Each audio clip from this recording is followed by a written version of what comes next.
Check, check. Okay, first, I got to take a picture real quick. What a group. Hang on. All right.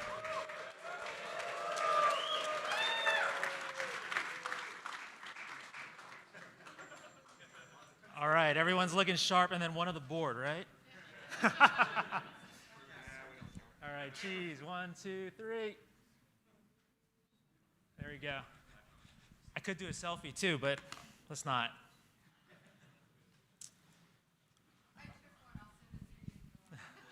I appreciate that. All right. As a reminder, if you haven't voted by proxy or would like to change your vote, you may do so by picking up a ballot at the table. The table's back there, in the corner over there. Once you've completed the ballot, please hand it to Lisa Brenton. Lisa, can you please raise your hand? There's Lisa. She's over by the table over there. Of Computershare, she's our inspector of elections. What I'd like to do is first welcome Robyn Denholm, our chair. She's going to give us some opening remarks.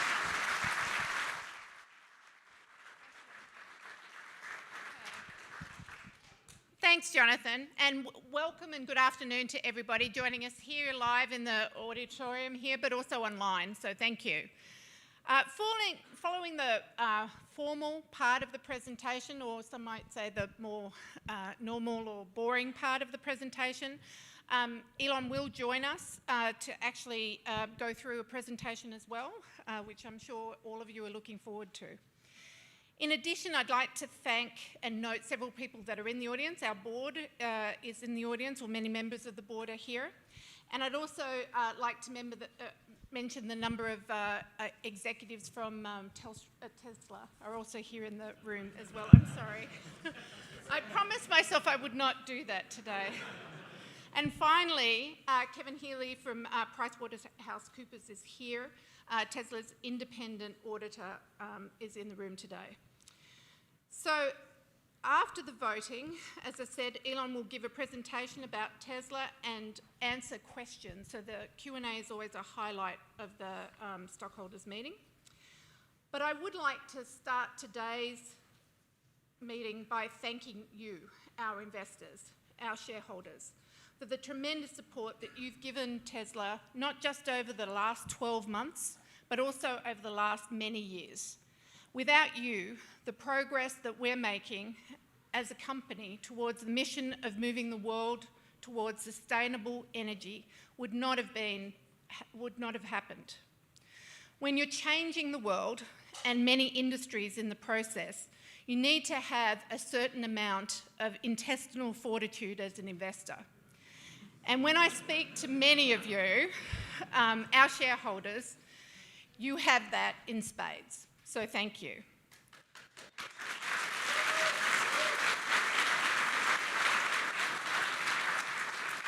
I am incredibly honoured to be your chair.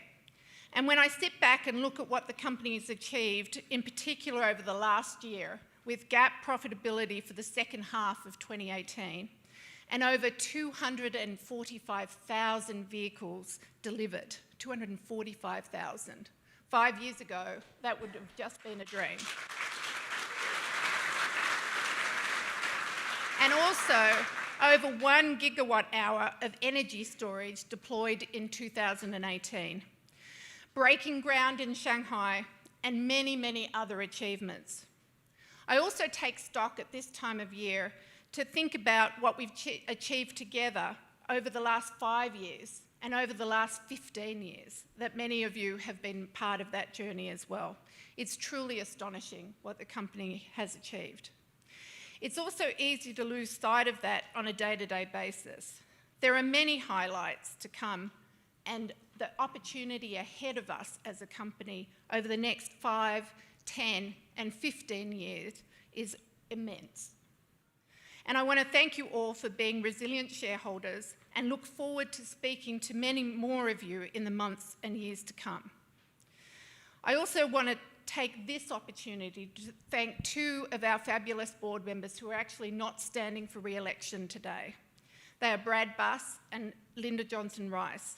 Linda has served on our board for only 2 years, but it's been a phenomenal 2 years for her contribution to us not just as a member of the board, but also an active member of the Compensation Committee. And I'd also like to thank her for her amazingly positive attitude and her insights on many topics. And also Brad Buss, who preceded me as the Audit Committee Chair and has been on the board for almost 10 years. And he's done amazing work across that entire time.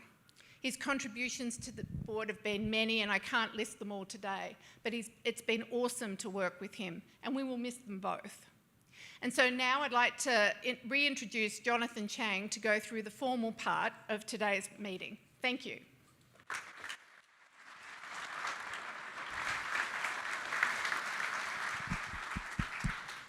Yeah, thanks, Robyn. Robyn, our new chair, has been doing some great, amazing work with our board and our company. So really appreciate all the work, Robyn. I am the general counsel at Tesla, and this starts now I think Robyn referred to it as the boring part of the meeting. Often in my meetings, she refers to me as the boring part of the meeting, so this is it. So I'm well suited for it. Okay, let's get started by calling the Tesla's annual meeting of stockholders to order. Please refer to the agenda and the rules of the meeting that were provided for you today. The time is now 2:39 p.m., and I declare that the polls are now open. We have already received over the past few weeks voting proxies from our stockholders, and that means that almost all of the votes that will be counted were already submitted prior to this meeting. However, as I mentioned previously, if you wish to submit a ballot to vote your shares or change your prior vote, please pick one up at the table, back in the corner by the last door over there, and hand it to Lisa Brenton, who's standing there over by the table, from Computershare, or any of the Tesla personnel collecting ballots. There's going to be some folks walking around. If you just raise your hand, you can wave them down with the ballots. I'll give a few seconds while people go around and collect ballots here.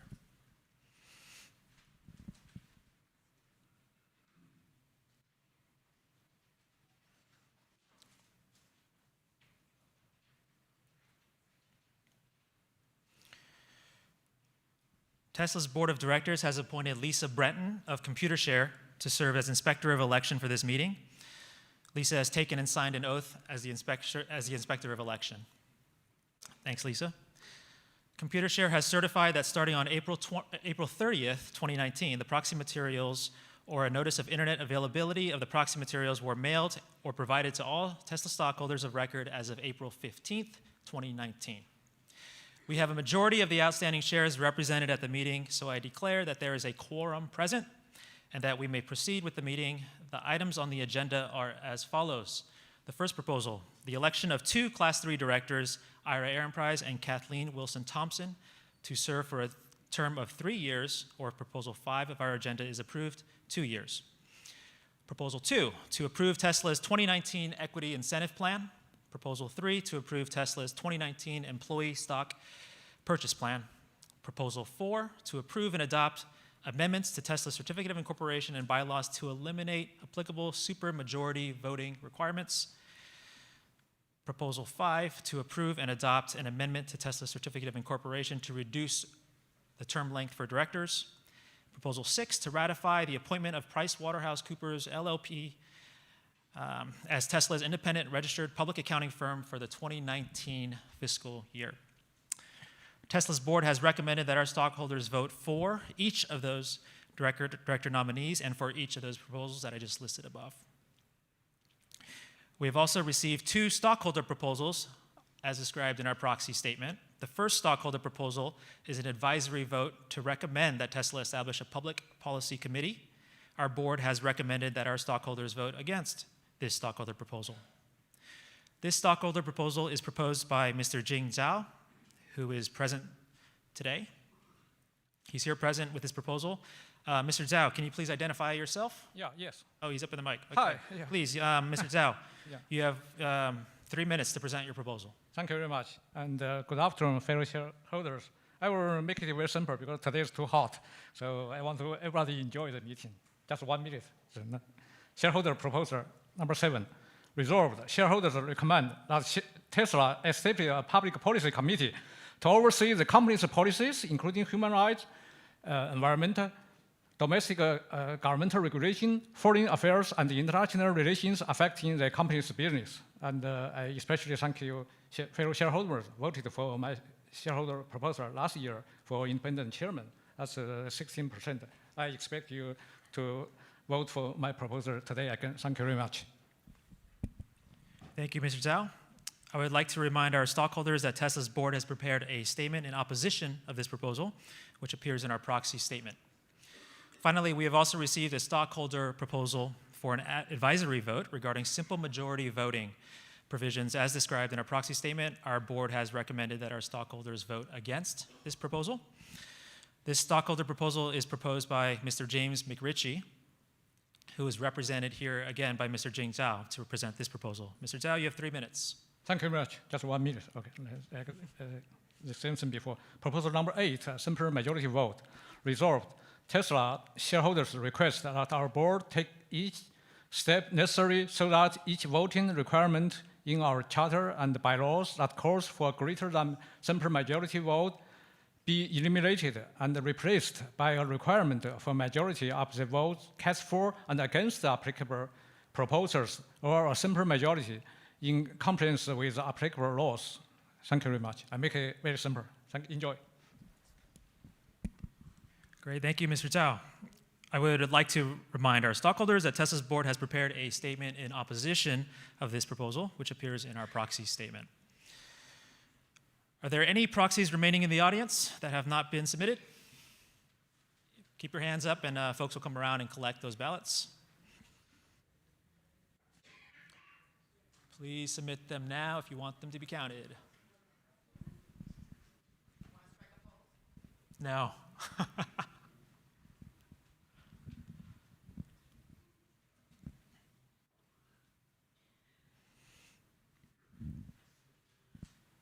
Okay, looks like we have an all clear here. I declare that the polls are now closed. Based on the proxies that we have previously received, I'd like to announce that our stockholders have approved the recommendations of the Tesla board on all agenda items, except item 4 regarding the elimination of applicable supermajority voting requirements in our charter and bylaws, and item 5 regarding the reduction of our director terms. While over 99% of the shares present and entitled to vote on these 2 items did so, as recommended by the board, unfortunately less than 2/3 or 66 2/3%, less than that, of our total outstanding shares which are required to approve of these items submitted votes. We will formally announce the results of the voting by filing a Form 8-K within 4 business days of today's meeting. All right, that concludes the boring part of this meeting. The official business of today's shareholders meeting is done, which is now adjourned. I now welcome you to stay for the company presentation. We'll have Elon, our CEO, coming out soon, and then for a stockholder Q&A session with Elon as well. During the course of the session, we may discuss our business outlook and make other forward-looking statements. Such statements are predictions based on our current expectations. Actual events or results could differ materially due to a number of risks and uncertainties, including those disclosed in our most recent Form 10-Q filed with the SEC. Such forward-looking statements represent our views as of today, should not be relied upon thereafter, and we disclaim any obligation to update them after today. With that, please welcome our CEO, your CEO, Elon Musk.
everyone.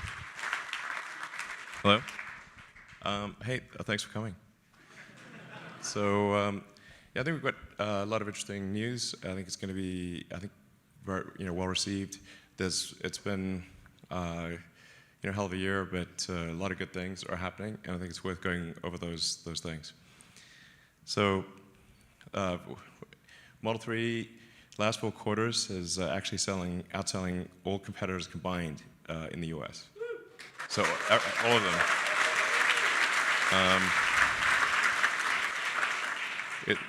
It's the highest revenue car in the US and best in class performance. And it's actually the best-selling car by revenue including high-volume cars like the Toyota Camry and Honda Accord. So the dollar sales.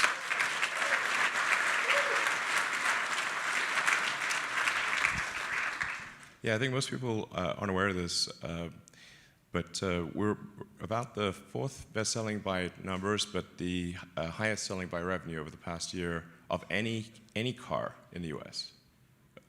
So that's remarkable that an electric vehicle is the best-selling, the highest revenue car in the country. I think 10 years ago, nobody would have believed it. And thanks to the hard work of the Tesla team, this is a result. It's great.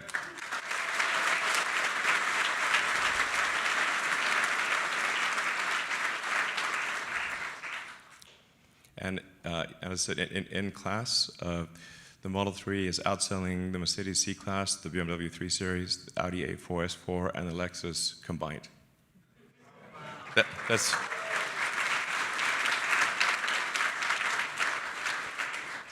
That's in units. The difference is higher in dollars. So we also have the most energy efficient cars in the world. So this is the EPA miles per kilowatt hour, and you can see the Model 3 is at around 4, and then it ranges off to the right. I don't want to pick on the e-tron, but it's there's room for improvement. So, e-tron. All right. If you speak French, that's quite funny. So the new Model S is a 370-mile range, and you can go. We actually did this with Motor Trend. They drove nonstop from the Bay Area to LA. So it was, admittedly, that was downhill, sort of. Not really. It feels downhill, but it's not. But on a single charge, to go from the Bay Area to LA is pretty wild for any car, and especially a full-size sedan. And then the new Model X range is 325 miles, despite it being a large SUV. It's worth noting that no electric car has exceeded the range of the first Model S that we came out with in 2012. So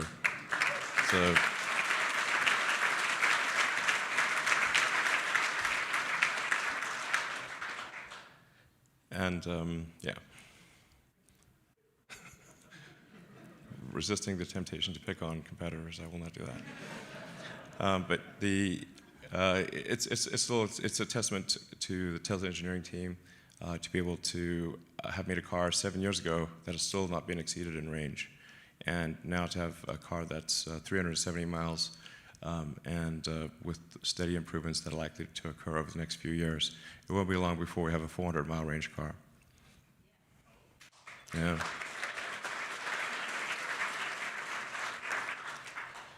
So we get this question a lot, and it's, I want to be clear, there is not a demand problem. Okay. It's absolutely not.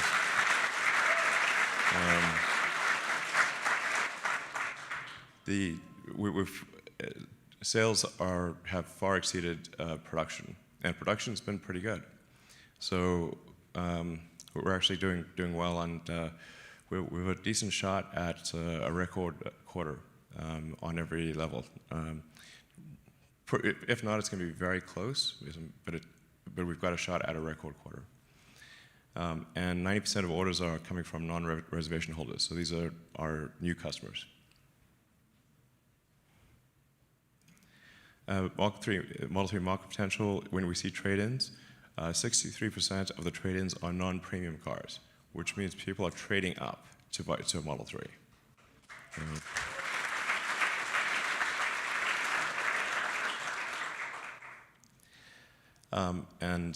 Yeah, 12% are mid-sized sedans, 25% other premium vehicles. But it's just interesting that the supermajority, essentially, of the cars that are being traded in are non-premium. So it's just this is a lot of potential. And when people look at total cost of ownership, the actual total cost of ownership, because electricity is so much cheaper than gasoline, and the maintenance costs are much less. You don't need an oil change or filter change. You basically never need to change the brake pads because of regenerative braking. The actual operating costs of an electric car are much less than a gasoline car. And so it takes a while to educate people on this, because the easiest thing to look at is just the lease price or the purchase price. But when factoring in fuel and maintenance, it's actually buying Model 3 is like buying a Camry or an Accord. So better, yes, better from a cost standpoint, yeah. It's a great car. It's a car that is designed for you to have the most fun. We keep putting gems on it, like the fart app, of course. That's one of my favorites. It's like perhaps my finest work. The Autonomy Investor Day that I think was well received. The Tesla full self-driving computer is literally 20 times faster, or 21 times faster than the NVIDIA system that it replaces. We expect to be feature complete with autonomy by the end of this year. So, you'll still need to supervise the autonomy, but it should be able to go from your garage to your parking space at work without intervention.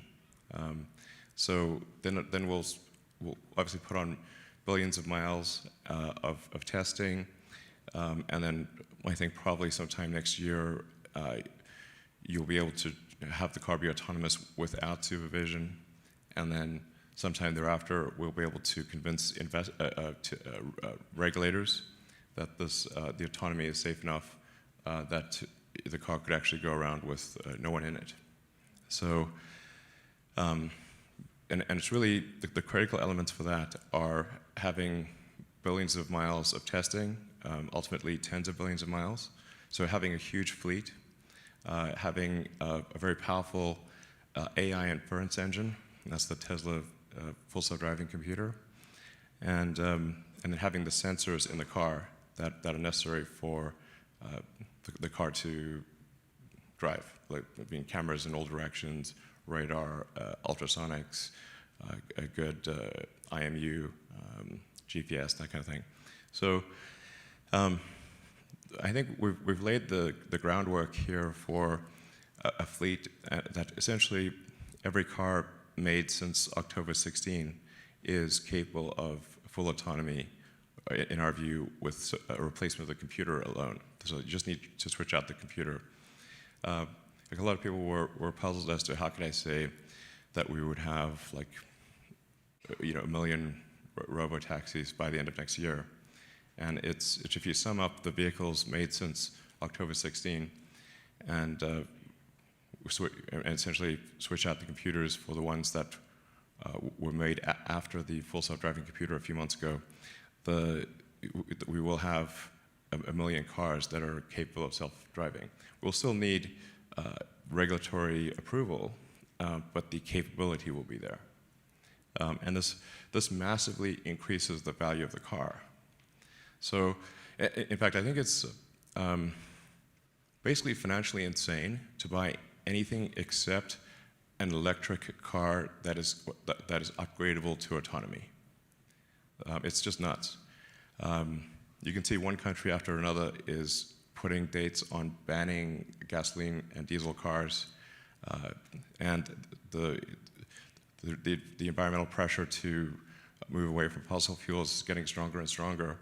So it's just basically mad to buy a fossil fuel powered car at this point, because its long-term resale value will be less and less. And then it's also important to buy a car that is upgradable at least to full self-driving, because a car that cannot do self-driving will also be worth not very much. I've made this comment before, but like essentially, if you buy a gasoline car that's not full self-driving, this is like riding a horse and using a flip phone. I'm like, hello, this is not wise. So it's really, it takes us a bit of time to educate consumers about this, but I think people are starting to get it, and like. A car is a major investment for most people. It's often their most valuable asset. And if you're going to make a choice about your most valuable asset, you want to look towards the future and say, where are we headed? Clearly, we're headed towards electrification. Clearly, we're headed towards autonomy. And so that's the kind of car you want to get. So I think this is, people are starting to realize this. Then with the Model Y, this is the biggest segment of vehicles in the world is the midsize SUV. It's 2.5 times bigger than the Model 3 market. And so we think probably demand for the Model Y will be greater than the S3 and X combined. We put a lot of effort into the efficiency of the car, getting an incredibly low drag coefficient. I think we might be able to get the drag coefficient actually lower than the 3, which will be is quite unusual. And the car has a lot of room inside. It's I think like a good sense of design or a good design principle is if the car looks bigger it feels bigger on the inside than it looks on the outside. That is a good design. So this car is actually quite big on the inside. And then we expect to hit volume production towards the end of next year. Internally, we're aiming for sooner than that, but we want to have some margin on that timing. So, yeah. I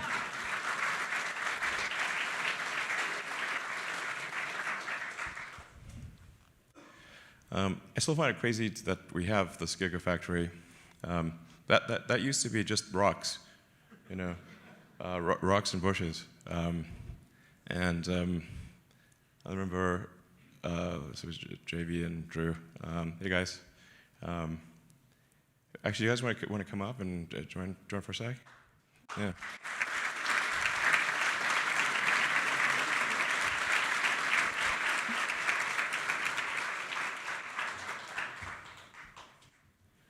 Yeah, I think it'd be good. Maybe you talk about the Gigafactory, and I remember when we were doing the calculations for battery capacity, and we're like, we need more batteries than all of Earth is currently producing. So it's unless we build this thing, it's not going to happen. So yeah, I mean, maybe you tell the story. Sure. Well, Yeah. Good to see everyone. Hello.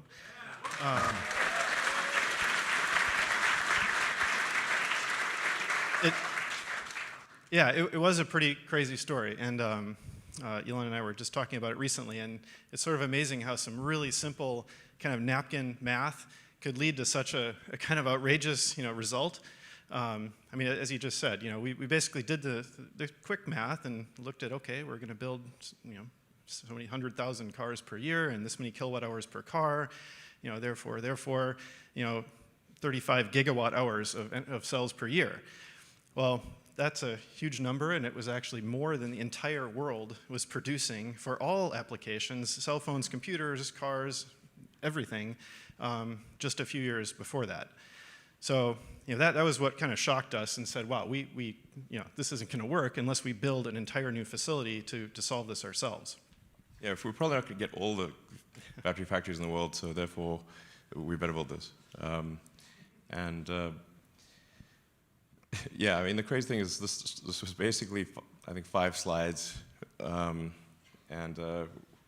we showed a picture of a factory in the hills, and said to investors, we need money to build this thing, and they gave us the money, which was cool. And we built it. Yeah, we built it. And it happened. There it is, right there.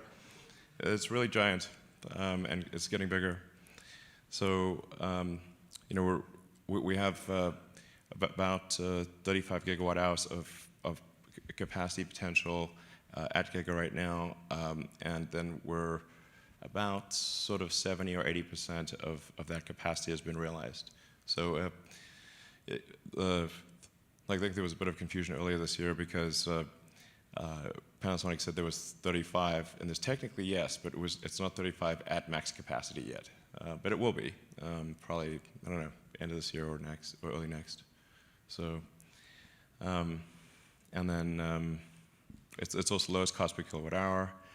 It's half of all global EV battery production. So if you add up all the all electric vehicles in the world, all the batteries that they use, that's approximately equal to what we make at the Gigafactory. Wow. Yeah.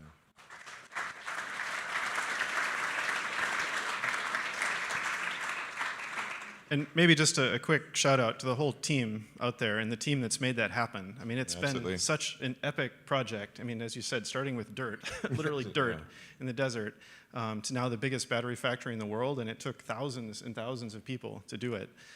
Kevin had a huge part in that, sitting there.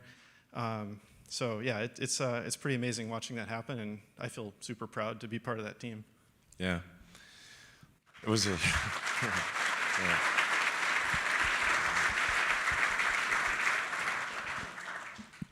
So, and then we're making good progress on the Gigafactory in Shanghai. If you've watched the progress online, it gets followed in excruciating detail. I think the number of drones flying over the factory is pretty nutty. We need air traffic control. But the shell of the building is basically done at this point. I think this might be it's the fastest large factory construction that I've ever seen. And maybe there's something faster, but I'm not aware of it because it was amazing. And we're already installing a lot of the factory equipment, the stamping machines. We'll begin installing the paint shop and the battery module lines and that kind of thing. So this will be obviously extremely important to our future because China is the largest electric car market in the world. And to date, we have had to pay import duties, sometimes quite significant ones, ranging from 15 to 40%, and we did not have access to local incentives because those are only if you make the car in China. Now the local incentives are going away, I think, approximately when our factory starts. I think this is a coincidence, but at least we will not have the cost of the import duties, and it will cost less to make the car in China, so we'll be able to have a more affordable car for the China market. So this is extremely important to Tesla's future. And then Gigafactory Europe, as you can see, we've made great progress here.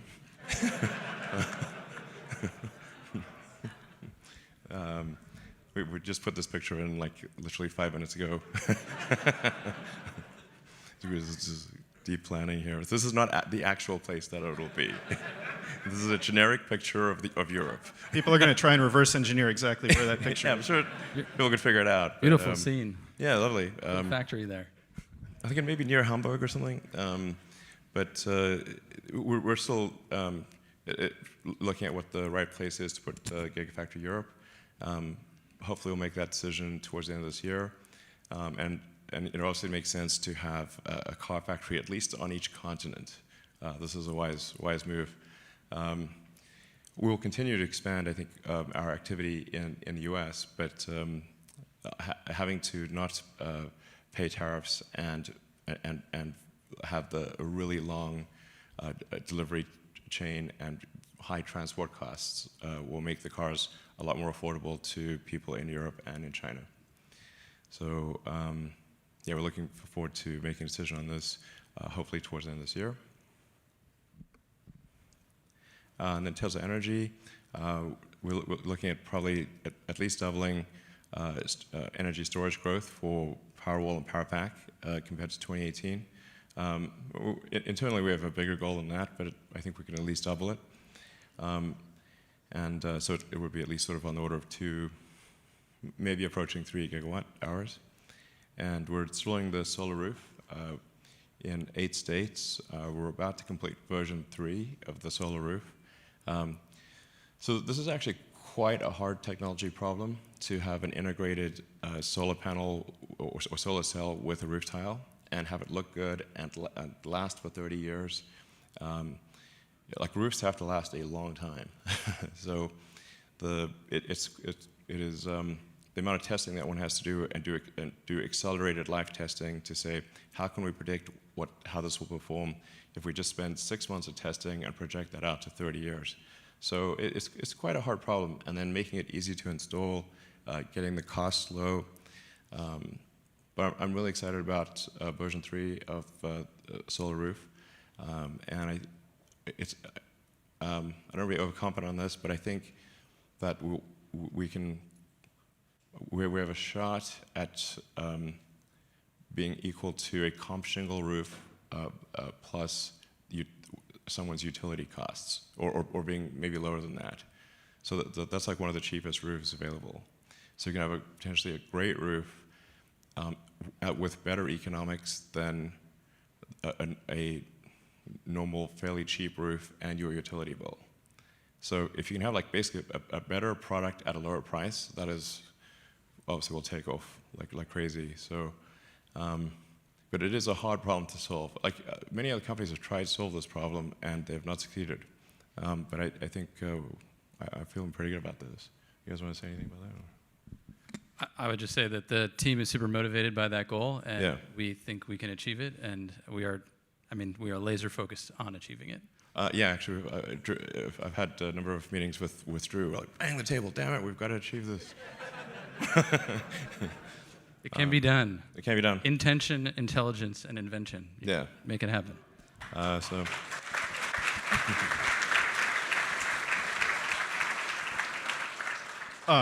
Maybe we should actually introduce Drew properly. Yeah, actually, sure. Sorry, we kind of forgot to do that. Drew has been, this is your 14th year at Tesla, so yeah, Drew is not exactly a stranger to the company.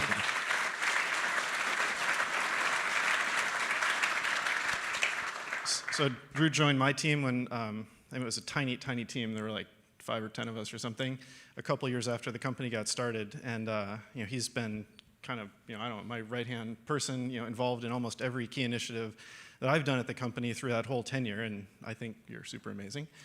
I agree. So I do think you guys should see more of Drew, and you've been involved in a lot of stuff and are still leading a lot of key initiatives for us. So anyway, introduction to Drew. Thank you, JB.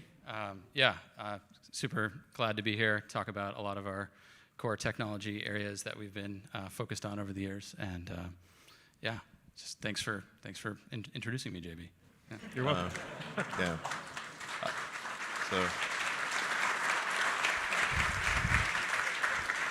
So yeah, I mean, Drew and his team have been really key to a lot of the powertrain innovations, battery innovations, and solar roof, and a number of other things. So it's always a pleasure having those engineering discussions, I have to say. Mutually, the feeling's mutual. All right. Yeah. Cool. Love you too, bro.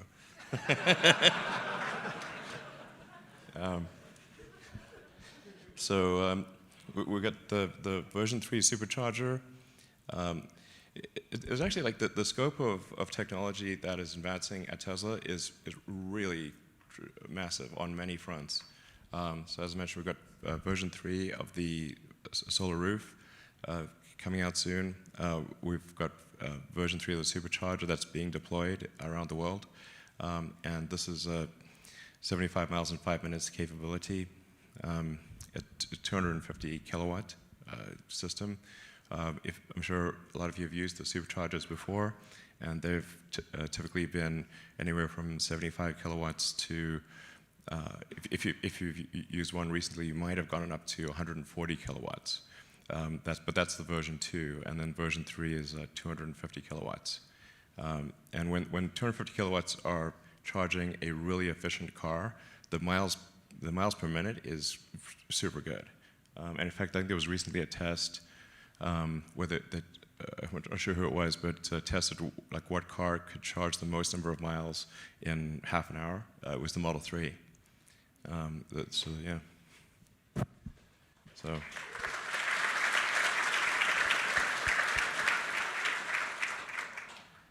And then we'll be publishing new maps for the Supercharger deployment. And we're finally going to get the Trans-Canada Highway.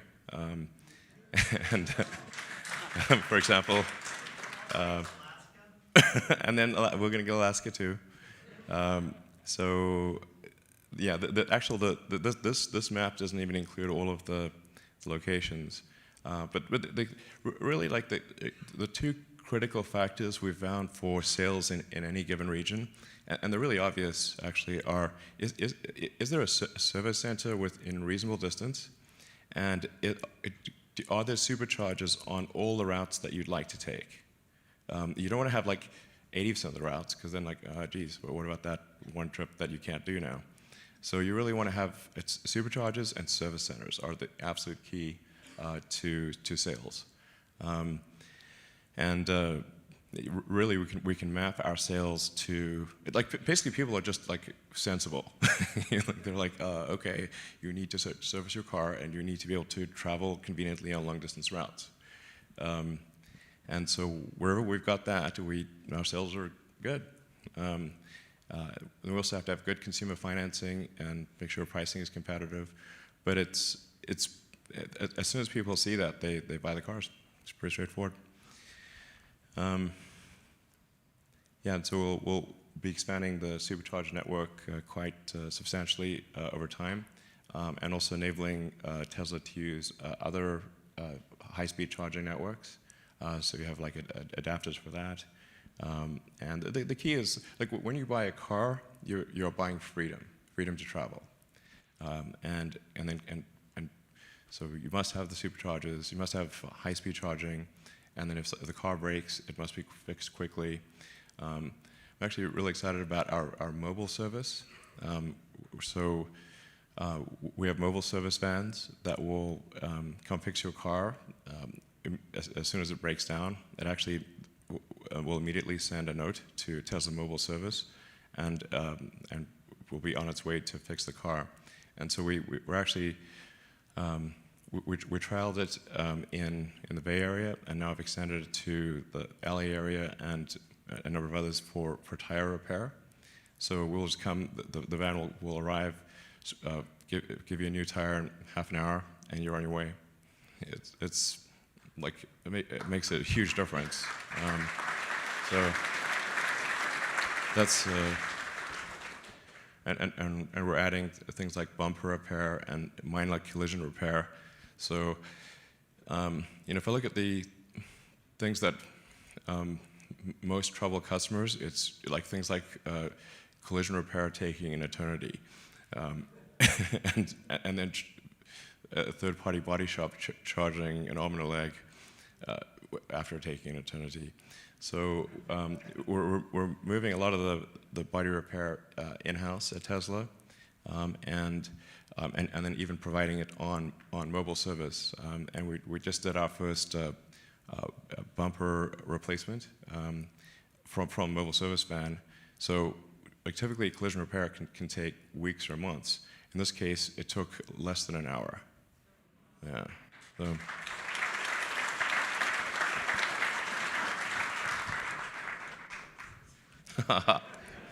That's right, Cyberpunk truck. Yeah. So obviously got I think the product roadmap for Tesla is incredibly exciting. And with obviously Model Y coming fairly soon, about a year or so, and then the pickup truck, which we hope to unveil hopefully this summer. We spent a lot of time on designing the pickup truck, so it's. I think it's going to be great, and I think it's the coolest car I've ever seen. To be frank, I think not everyone may share that opinion, but worst case scenario, we'll build a normal looking truck. No problem. We know what those look like. So this is something that'll, if you're driving it down a road, just look like it came out of a sci-fi movie. So it'll be really cool, I think. And then the semi, which we look forward to getting into production, hopefully towards the end of next year. A lot of this also is dependent on our ability to manufacture a lot of cells and make a lot of battery packs. So there's not much point in adding product complexity if we don't have enough batteries. then it's complexity but without gain. So we're matching the product rollout according to the scaling of battery production. That's really the main limiting factor. And then as we scale battery production to very high levels, we actually have to look further down the supply chain, and we might get into the mining business. I don't know, maybe a little bit at least. So we'll do whatever we have to ensure that we can scale at the fastest rate possible. So to this point, we are going to have a battery and powertrain investor day that hopefully this summer, before the end of the year for sure, because I think this is a big deal. I mean, I think if I were an outside investor, I would really focus on two things. What is the timeline to full self-driving, and what is your plan to scale battery production and get the cost per kilowatt hour lower? Those are basically battery cells and full self-driving. Those are the two strategic things that are of most importance.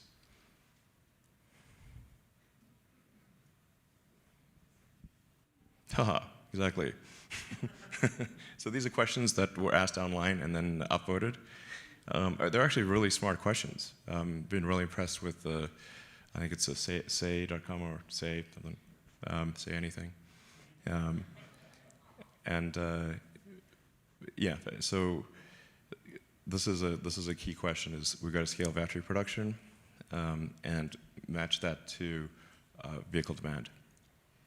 Do you guys want to say anything about that, or we don't let the cat out of the bag too much, but still in the bag. I mean, I think it's right on. I mean, those are exactly the right problems that we need to solve to scale, and they have been for some time, but it's more obvious now than I think it ever was that we need a large-scale solution to cell production. Yes, and get the cost per kilowatt hour lower and energy density higher. Yeah, and we're not sitting. Yeah, we're not sitting idly by. We're taking all the moves required to be masters of our own destiny here, technologically and otherwise. And I think, through all the experience we've developed with partners and otherwise, we have solutions in place. Yeah. Good question. What aspects of battery production will integration Maxwell have? We think this is really quite strategic, but we'll leave the details of this to kind of the battery and powertrain investor day. There's some very important technologies there that I think will have a big effect on the cost and scaling of cell production, both reducing the cost and reducing the capital required to scale cell production. Everyone, yeah. You want to add to it? Right on. Okay. Absolutely. Yeah. I'm sometimes a little optimistic about timeframes. It's time you knew. It's time you knew. Yeah, optimism. I mean, would I be doing this if I wasn't optimistic? Jeez.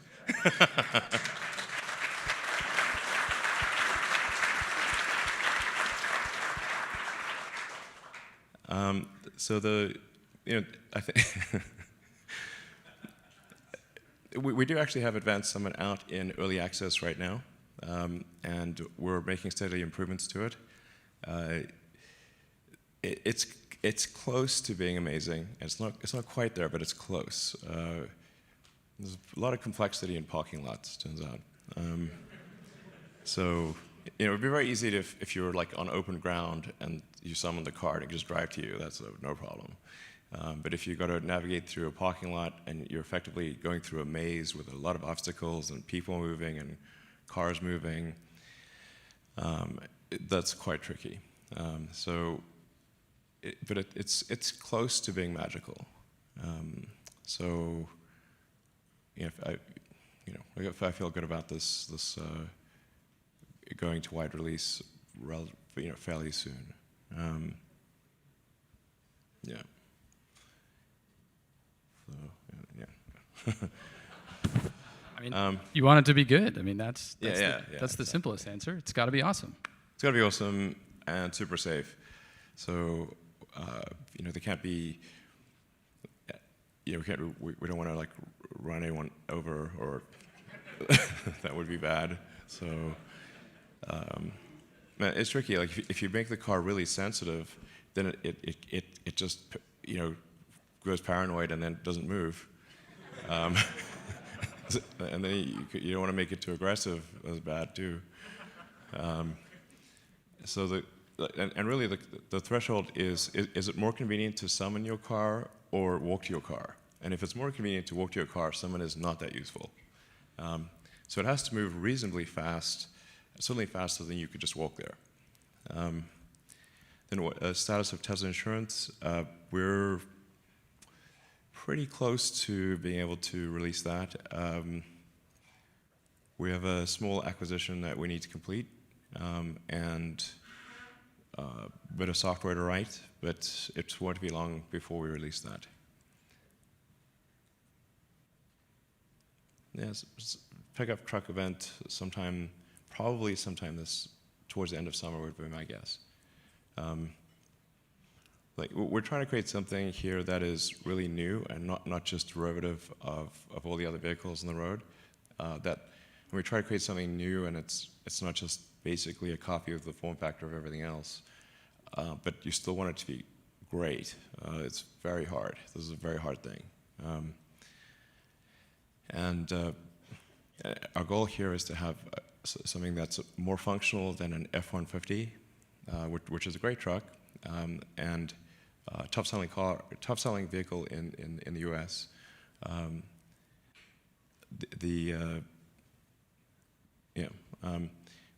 But then also a better sports car than a basic 911. So that's a hard one. But it's physically possible, so I think we can do it.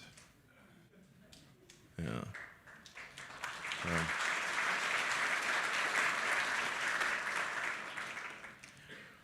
Do you think Tesla could rely on SpaceX's Starlink? I think we would have to have a different antenna for Starlink, because the Starlink antenna is, I think it's actually probably the most advanced phased array antenna in the world, including military. But it's about the size of a medium pizza. So it would be fine for trucks and RVs and airplanes, and any kind of like a house or a business or something like that. But it would look a little odd on the roof of a sedan. So I think, but we could make a smaller antenna and maybe use it. But I think most likely we would continue to rely on the cellular networks.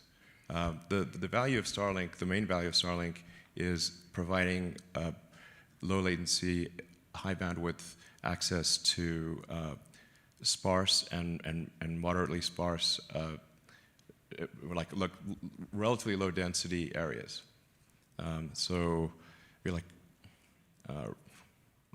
basically rural or semi-rural areas, places that don't have connectivity right now. So I think it's like quite a great system, but it's probably able to serve like 3 to 5% of people in the world. Now that's a lot of people because of all the people in the world, but it's actually not ideal for high density cities. It's really to serve the unserved or poorly served is what Starlink's about. So.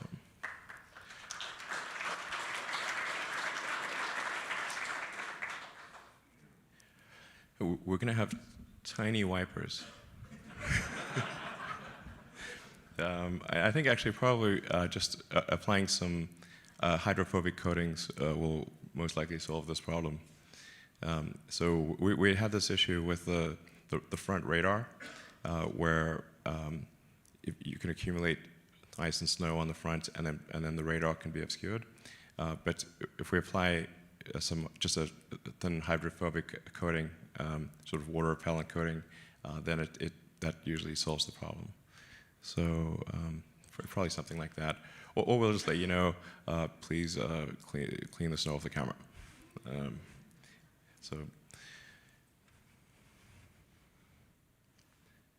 So we feel good about demand. That's I think not a major issue. Profitability is always challenging if you're a fast-growing company, and I think that the scale at which Tesla is growing is hard to appreciate. But I mean, last year we doubled our fleet. So we made as many cars last year as we had in our entire history. And this year, it's going to be pretty similar, at least sort of 60 to 80% growth of the total vehicle fleet, maybe more than that.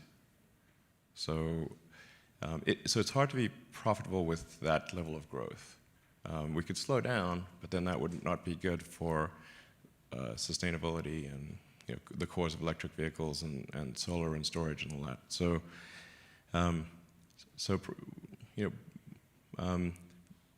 but I think we can be cash flow positive despite having a very high growth rate. So, yeah.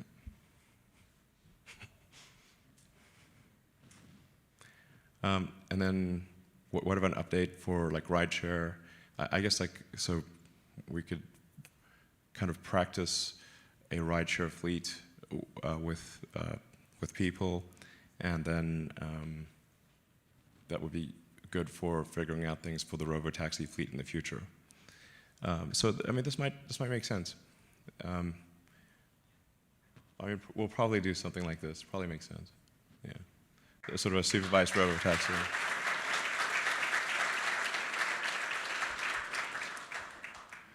And then yeah, we're happy to take questions from the audience.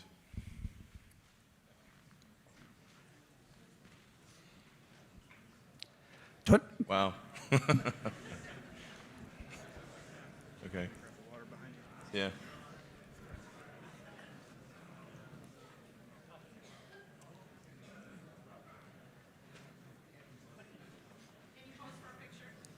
Haha, sure. Wait, I didn't get it. Do it again. All right. Yeah. So.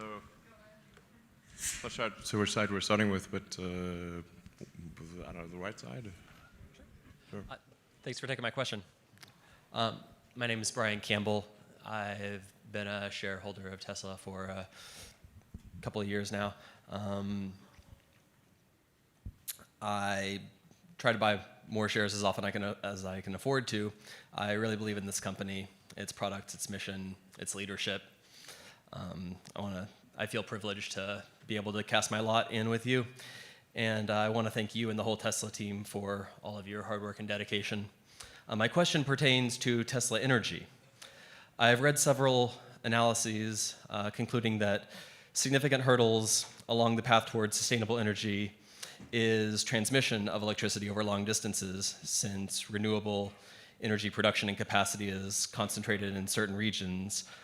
Being able to efficiently transmit that electricity to other regions seems to be an important part of the equation.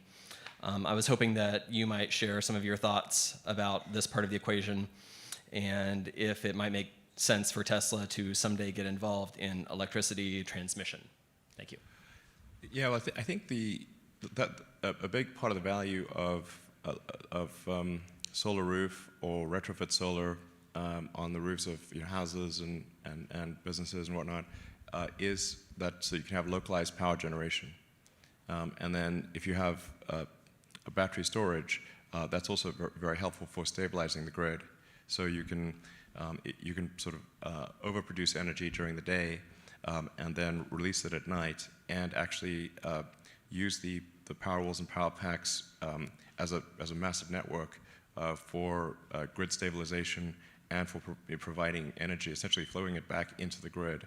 And that will make a big difference to reducing the need for long-distance power lines. And I think very few people want more long-distance power lines. They're generally not great, don't look great. It's sort of slightly unnerving to drive under them and that kind of thing. So you want localized power generation, and then you don't need to build more substations and long-distance power lines. I think that's the answer. Also, storage is a really great way to improve the utilization of the existing transmission grid. The transmission grid is kind of like the highway system. It's very rarely busy. And so what storage can do is make it busy all the time, so you get a lot more utilization out of the existing infrastructure. Yeah, in fact, like one of the things I think could be pretty interesting is for utilities, and we've done a lot of large-scale utility battery installations, most notably the one in South Australia, which has significantly outperformed their expectations. And we're going to be doing a number of other projects in Australia and around the world, and we've done some very big projects in California. So I think energy storage, as Drew was pointing out, is actually extremely important. And you could actually probably locally put power packs in the substation. People know what a substation is, sort of like where the high power lines come in, and then it gets dropped from, like, say, 11,000 volts to 400 volts or 500 volts, and then it gets distributed to a community. So if you see a bunch of weird-looking electrical equipment with high-powered lines coming into it, that's called a substation. But you could, in that same footprint, fit a number of power packs. And then to Drew's point, when power usage is low, such as like at night it drops considerably, then you could charge up the power packs and then discharge them during the day. And then you wouldn't need to build extra substations and power lines, which are very disruptive to communities. That's exactly what the Southern California Edison project was. It was at a substation doing exactly that. So it's a good existence proof. Yeah. Tony Mazzapelli, shareholder. China is a place where there's a lot of car action right now. There's a lot of volume over there, a lot of growth markets, and they have 60% of the EVs. So I want to ask you about the Giga 3 project and its goal. The building that you're building is a Fremont scale operation, maybe a little bit bigger, and last year you said it was 500,000 units per year target. That seems a little bit low to me because Okay. Sure. I think it probably for a country like China, and that would give us like 29% if the other players, providers, product sellers stay still, which they won't. Also, if we're at volume, going to higher volume, we learn more, get the costs down. That's a good thing. Also, we connect up with the supply chain, which is very powerful over there. Advanced car electronics, batteries, Panasonic, Catel, Samsung, LG, people like that. On the demand side, with no import fees, our cars compare very well to all the other products. Yes. And the Chinese, like Tesla, style, luxury, quality, range. So, and plus they need help getting rid of smog in their cities. So, and maybe we could even export from that factory to other Asian factories. So why was the target set at 500? Do you think in China we are being aggressive enough? Oh man, have you seen how fast that China factory's been built? Yes. I mean, I've never 2 seen months anything. or less. I've never seen anything built so fast in my life. It is pretty epic. Oh, Why not 2? yeah. Okay. So, okay. We can't spend money too fast. You know, we'll run out of it. So, there's like, I mean, I think like long term, that factory will probably do more than 500,000. So there's sort of like an interim goal. Maybe it does 1 million or more long term. But then probably we should look at maybe having, like China is pretty big geographically. And so it may make sense to have factories in other parts of China in order to reduce logistics costs. You know, a very big impact on the capital efficiency of any company is the time from when you receive raw materials to you building the product and then getting the product to the end customer. And so if you can compress that time to where ideally, in the ideal circumstance, you receive the payment for the car before you have to pay for all of the ingredients of the car, then the faster you grow, the more capital you have. So it is very important to localize the product production and have the supply chain be close by and for everything to move really fast. Because then you can actually scale, and the faster you scale, the more cash you have. Whereas the counterpoint is if you have to pay for all of the ingredients long before you get paid for the car, which is currently true for cars that are outside the US, because we have to put them on a boat, go through customs, then transport them within Europe and China. So, our non-US production is challenging from a cash flow standpoint, because we have to pay for everything long before we get paid for the car. And so a big advantage of the local production in China and Europe will be solving for that cash flow gap. Daniel, Andy, I'm in the public real estate investment industry. Given the continued need for supercharger expansion, I think there's an opportunity to partner with a publicly traded real estate company to buy the land Tesla wants for superchargers, or even to buy land Tesla currently owns for superchargers, structure a lease to just initially cover the cost of holding the land. And through my experience in public real estate, I think there would be huge demand to invest in the necessary infrastructure for EV charging, which effectively for Tesla would finance and aggressively speed up supercharger expansion while preserving Tesla's capital. Would that be of interest? Well, most of our supercharger locations are actually either free or leased at a low rate. So actually, sometimes they pay us. From what I think, though, you provide the capital for the equipment, correct? Even when you get it for Yes. free? I'm not sure if it's a lease or not, but even cell tower REITs, they have leases on the land, and then they lease the equipment. So even your equipment could be financed, I think, through a publicly traded real estate company. Okay, I think that's essentially adding superchargers to the asset-backed line. It's a little tricky. You have to, when dealing with finance companies, they will generally say, "What's the resale value of that in a worst-case scenario?" And then it's like sort of tricky to say who would we sell it to, and that I think tends to be their objection. But generally, I think our capital efficiency of superchargers is quite good and getting better. So. I work in the industry. If you have any questions, I'd love to. All right, thank you.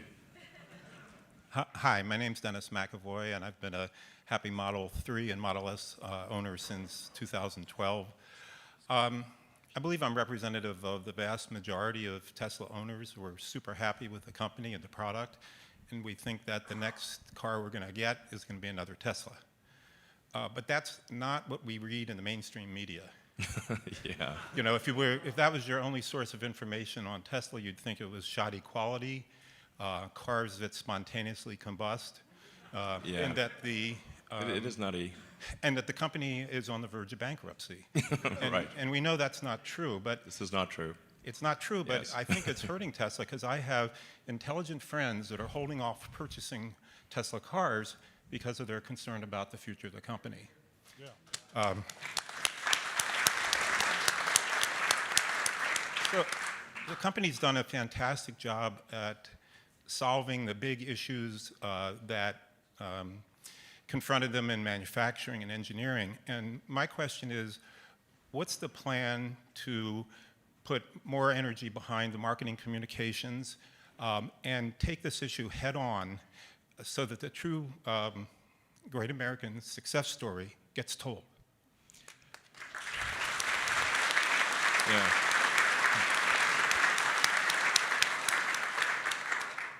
No, it's true what you say. It's very distressing. It makes me sad. But I'm not sure what. Yeah. I don't know what to do about it. We do provide a rebuttal, but that is then typically buried at like 7 paragraphs down, and if it's there at all. But some of these things are just incredibly crazy. It's at least 10 times more likely for a gasoline car or a combustion engine car. It's in the name.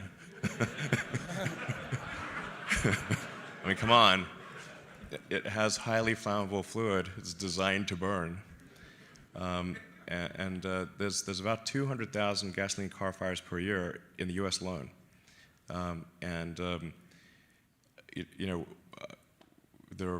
It's extremely rare for a Tesla car to catch fire, and if it does, it's just incredibly rare, and it's usually some extenuating circumstances. It's very slow, and it's almost never harmful. I mean, would you rather have like a gasoline-powered cell phone or a battery-powered cell phone? I mean, it was like no-brainer, I think that So. were to put the same kind of energy towards solving this problem that you put towards solving the battery module production problem, you could do it. You could change the narrative. Wow, we're really trying our best. But I am at somewhat of a loss to it's not like we don't respond or anything. Make a documentary. Yeah, it's the most crazy disinformation campaign I've ever seen. Yes. Yeah. So. I'll just say I appreciate your optimism and your passion for the company, and I think that is probably the best asset that all of you bring to the table. And if you can share that with everybody you know and give them the personal experience that you've had in whatever way that you can, that's really our best defense. So please continue to do so, as it seems like you are.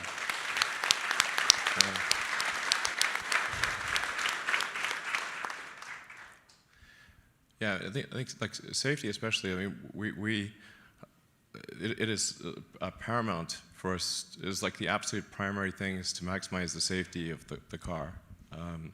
So it's like, and this bears out in the statistics. So it's really hard to have a serious injury in a Tesla. Like it's quite rare. When you do look at objective numbers like the NHTSA probability of injury, which is on the internet, the Teslas have the lowest probability of injury of any car I've tested. Like if it was possible to have a 6-star, we would have a 6-star. It's absurdly safe. Yeah, there's just a lot of forces that are kind of arrayed against Tesla. There's a lot of forces. So.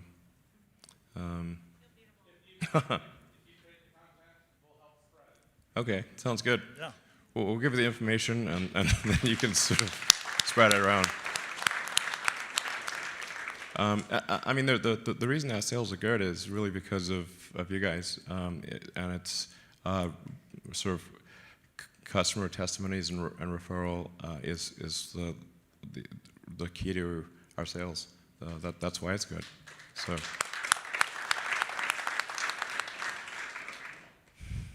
So yeah. Thanks, Elon. My name is Steve. I've been a shareholder since 2012, and I've owned your vehicle since 2013, and I've enjoyed both rides. It's a bit of a roller coaster. That's true, but I actually enjoyed it coming in 2012. Okay, yeah. Just to that last gentleman's comment, it's obviously on your mind, many people's minds, so I'm just going to sneak in a little suggestion. You're right. The constructive response is so challenging. Mm-hmm. And maybe one little opening would be there are some people, such as Michael Bloomberg, who is both obviously a titan in the media industry and also very publicly expresses his care about the environment. Mm-hmm. Perhaps not a debate, but a discussion, a joint discussion to talk about climate change, public awareness. I think you get the point at where I'm trying to go with that. Yeah. And have it be something public. There might be other people. I know last year Arianna Huffington expressed her concerns for your well-being. Sure.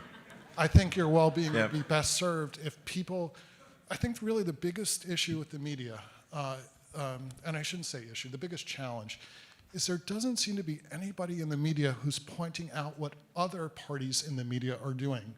So effectively, utterly false narratives receive a police escort to the public. Mm-hmm. Nobody is speaking up about it. So that's why I suggest, people like Bloomberg or Arianna Huffington. Sure. That's a good idea. Yeah, I mean, weirdly, there's been quite a few negative articles in Bloomberg. Yes, they have. But perhaps talking to Michael Bloomberg would be helpful. I agree. We need to take action here. We'll definitely provide people with clear rebuttals of the disinformation. That's a good idea. Because we've done it piecemeal, but there's not really like a page that just debunks the myths. You could kind of have to put it together from a number of comments that we've made over time. But we could put it all together on one page and sort of debunk the myth. This would be pretty good. Right. Hello, Elon. I'm John from Irvine, and with seeing the Model 3 being so successful and the solar facet of your business coming up, I was wondering where you see Tesla is on their mission to accelerate the advent of sustainable transport and what hindrances or facilitators you see in the future in that mission. Well, I think we've really helped convince the auto industry to move towards electrification. When we first started out, it's sort of like the to be clear, I've always felt like electric cars and solar were important from when I was in, freshman in college, and I just always thought that it would just happen because it's just obviously the right thing from a physics standpoint. But this is not guaranteed, it's actually, sort of I kind of trace Tesla back to 2003 with JV and I having lunch in El Segundo. Was it with Rosen, Harold Rosen? Yeah. Harold, yeah. Yeah. Yeah, that was a good conversation. Well, I think we've made pretty amazing progress since then. We didn't exactly envision how this would unfold and exactly being here and standing here. At least I didn't. I thought we just for sure would fail. But it needed to be done. I mean, it was clearly something that was worth doing, even if the odds of becoming where we are today, or even 10% of that or 1% of that were slim. It was still worth doing. But it's pretty awesome to see EVs driving around on every road all over the place. It's incredible. But it's still 1%. So we've while it's rewarding and it's awesome to see where we've come, there's still a long way to go. So we can't. I feel mixed emotions that we shouldn't pat ourselves in the back too much. Definitely not. But back in 2003, 2004, there was people thought like electric cars were the stupidest thing ever, and definitely not going to work, and we're bad in every way, and we're like, like a milk float or something, or like a golf cart, and like they would not look good or go far or go fast, or just like they would be just bad in every way, and they kind of were. That's like they generally were.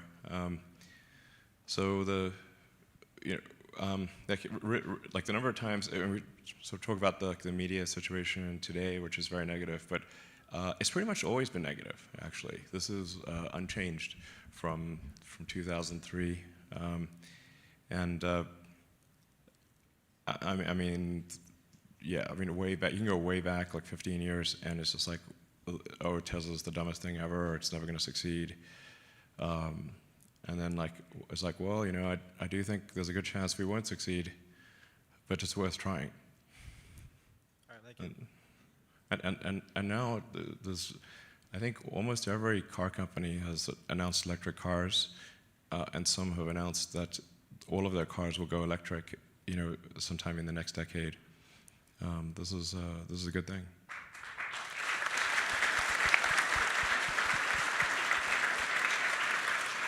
And on the energy side, to complete the picture, I guess I would just briefly say, 100% renewable grids were in a similar situation, I would say, in 2003, and now both Tesla and a number of other, partners in this effort are succeeding in taking entire islands, parts of nations, 100% renewable, and that shows the growth on that other key aspect of the mission, and that's been personally very rewarding, and I know for JB as well, because in 2003, he was the TA of a class I was in, talking all about this. Yeah, it goes back a while. So exactly. So solar and battery storage, that was also laughed at pretty much. Still kind of is, but it's obviously the key to a sustainable future is I think primarily solar, obviously with wind and geothermal, but things that are sustainable long term. And then you have to have battery storage because generally sustainable energy, like the sun, it doesn't shine 24 hours a day, so you have to have batteries. So like the three elements of sustainable energy future: electric cars, solar, and battery storage. So we're trying to advance that as quickly as possible. And then I think when we show that it can be done, then other companies try to do it as well, and that's great. Hi everyone, my name is Jessica Heiss. Side note, I work in media relations, so I'd love to help change the negative narrative. First, Elon, I just wanted to congratulate you on the Stephen Hawking Medal for Science Communication. Thanks.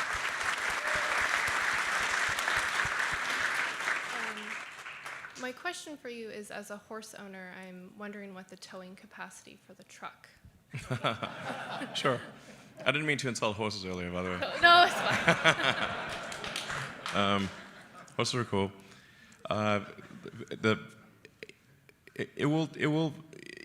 It's designed to meet or exceed an F-150.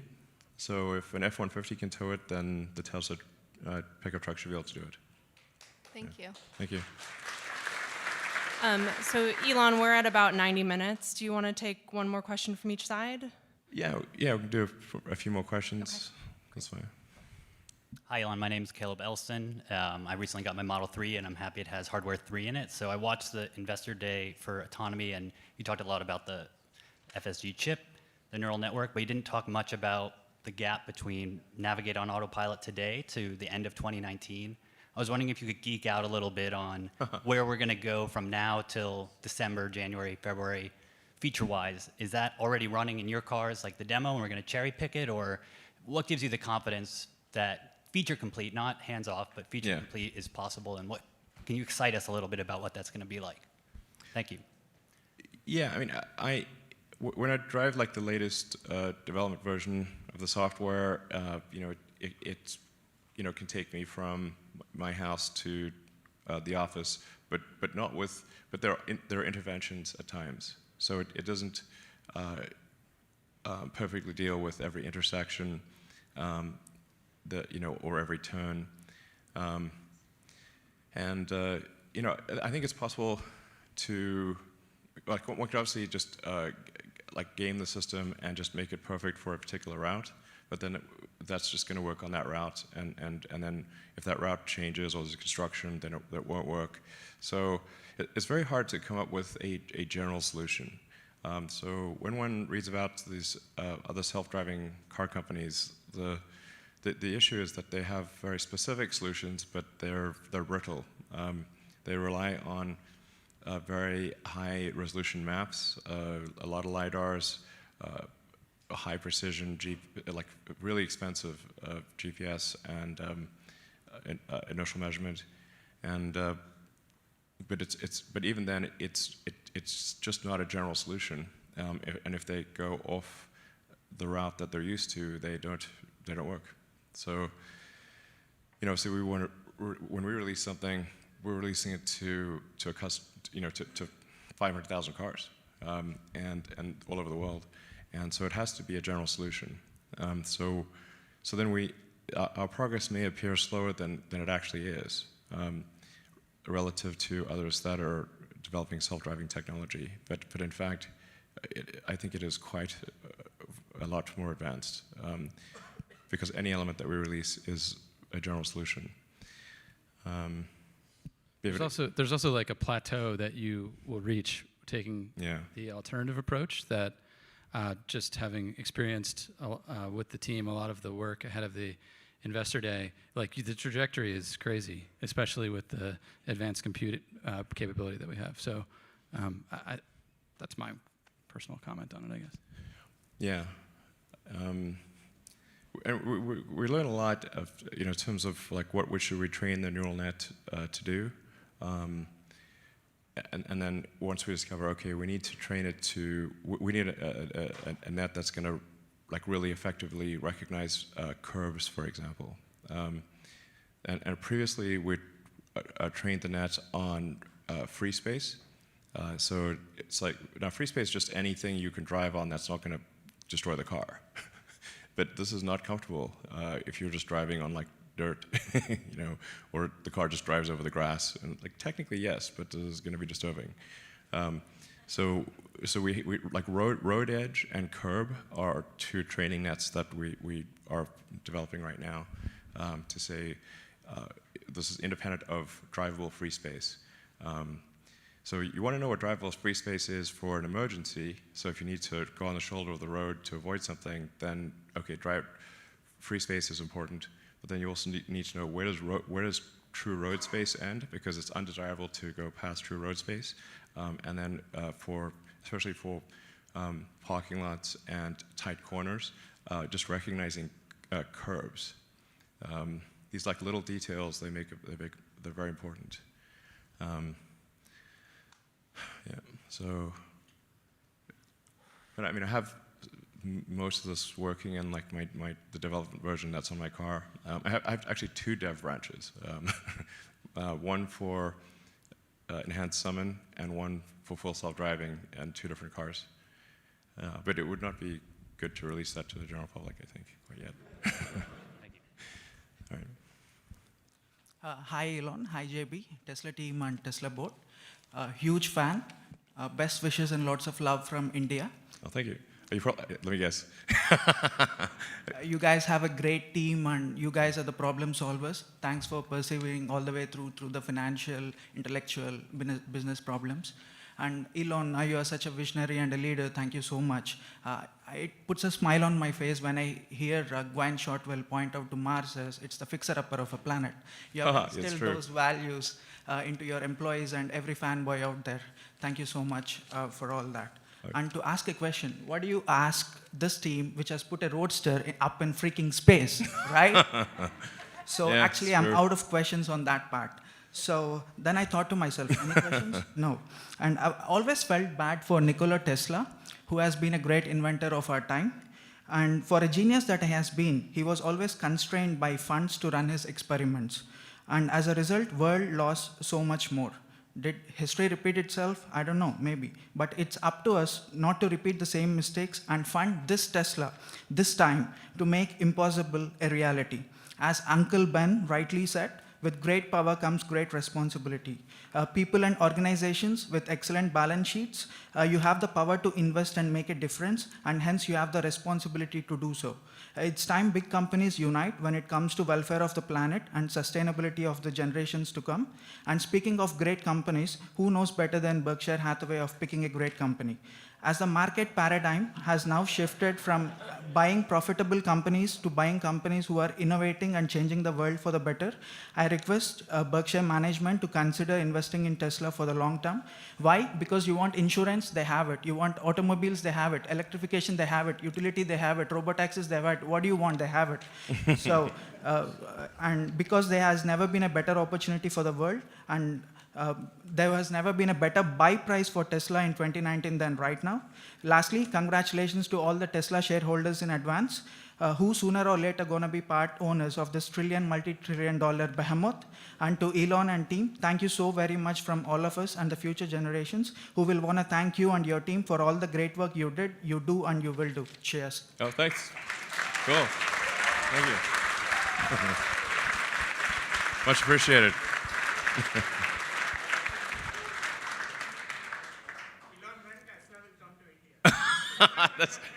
I thought that question may be asked. I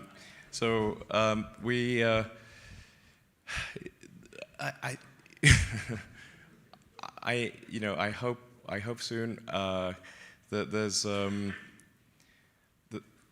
regulatory environment, or like the rules for importing to India are kind of complicated. We definitely want to come to India.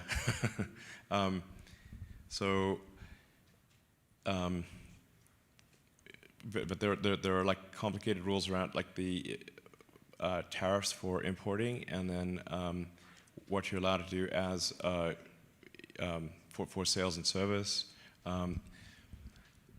and we're currently able to sell as many cars as we can make, and so adding additional complexity is not required right now, but I think we really want to come to India as soon as we can. So I think I'll be really surprised if we're not there by next year. I think that's at least next year. I think, yeah. So, all right. Hello, good afternoon. My name is Jennifer Baer, and I'm here on behalf of PETA, People for the Ethical Treatment of Animals. Okay. Hi. The steering wheel. Hi. Yes, the steering wheel. You got it.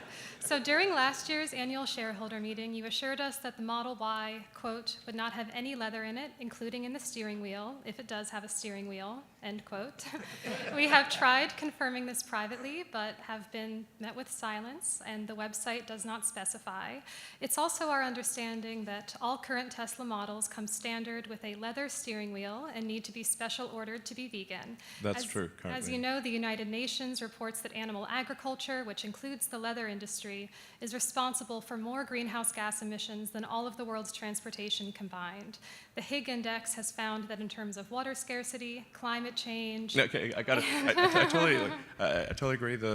I actually asked this question of my team earlier this week, and I believe we're close to having a non-heated steering wheel that's not leather. There are some challenges when we heat. non-leather material and also how well it wears over time. So a steering wheel, there's like, it actually really needs to be very hardy because there's a lot of, like we have a lot of basically oil and sweat and stuff on our hands. It gets kind of nasty if you don't have like the right surface treatments on the material. So it's an easier proposition to solve it for seats than it is for the steering wheel. So it's actually a remarkable amount of effort to solve for the steering wheel, but it is a thing that we're working on and hope to release soon. That's fantastic. So can you confirm the Model Y will be vegan as promised? Yes, it will. And that all of Tesla's models will be free of animal products by next year's shareholder meeting? I'm not, there might be the tiniest bit left, I'm not sure, but Model Y, Model 3, I think I'm confident about that.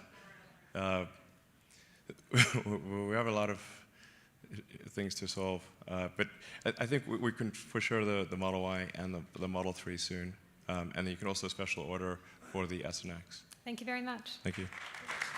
All right, let's take any questions.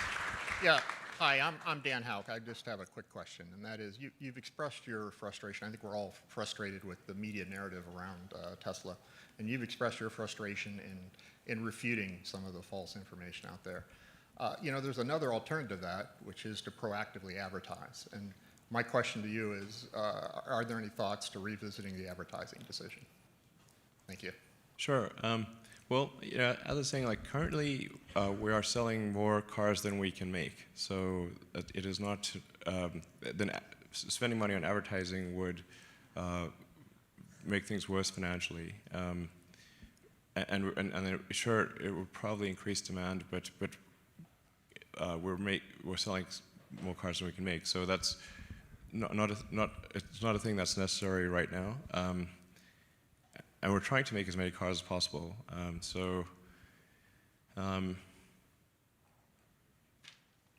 Yeah, and I think like advertising, like generally, like I have not. I've had an aversion to advertising because there's like it's just too much trickery in advertising. There's a lot of false association, where like they'll have like a bad product and then put it in a nice environment with good-looking people and then like trick you into buying it is like common, and then some of the advertising can be quite strident, so it just tends to be sort of bad. So I don't like advertising for that reason. But we could have advertising as information to refute some of these issues. It's tricky though, because if you have an ad that says, "Look, our cars don't catch on fire," this is BS. Then people might think, "Are your cars actually catching on fire? Like, what's what's going on?" Because there's so much trickery in advertising. Like maybe the opposite thing is happening. Well, I wouldn't say that we're against advertising forever, but it hasn't been necessary thus far, yeah. So, yeah. What about a short film or documentary contest, and then the filmmakers it's on their dime to make this, and it's a contest, a challenge, a film challenge? Sure, that could be cool. Absolutely. So, yep. We'll definitely give this some thought. There's some good suggestions. Thank you.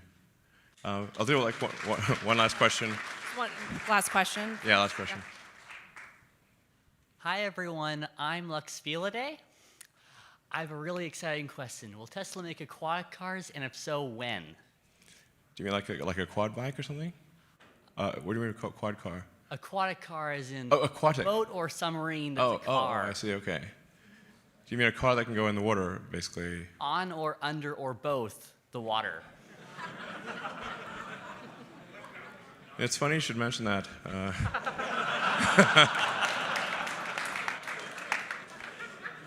We do actually have a design for a submarine car, like the one from The Spy Who Loved Me. the sort of the Lotus that turns into a sub. And I actually, I thought that was like the coolest thing I'd seen in a movie. So I actually have that, the ones from the movie. Now that one cannot actually transform because it has like fins where the wheels are. It's obviously not going to work. But if you make it a bit bigger, then you can actually have a submarine car. It's like technically possible. I think the market for this will be small. Small but enthusiastic. But we actually do have a design for a submarine car. Well, like that would be great. It'd be difficult. It would be a bit of a distraction, I think. So, but maybe we'll make one as a show car at some point. That'd be really fun. So thank you. Thanks, everyone. All right. Thanks.